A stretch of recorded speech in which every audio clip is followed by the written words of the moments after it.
в рамках ОСМС получили это стоматологические услуги, услуги дневного стационара, компьютерную томографию в районной больнице у нас получили. И в Петропавловске на МРТ мы направляли больных.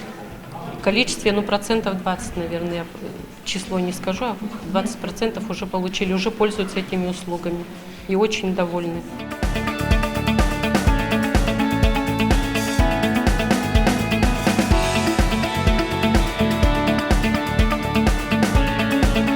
Внедрение ОСМС дает большие сдвиги, особенно направления. Это в рамках реализации реабилитации, восстановительное лечение. Теперь у нас проводятся большие средства, это 1,5 миллиарда, только 1,5 миллиарда выделяется на наш регион для реабилитации и восстановительного лечения.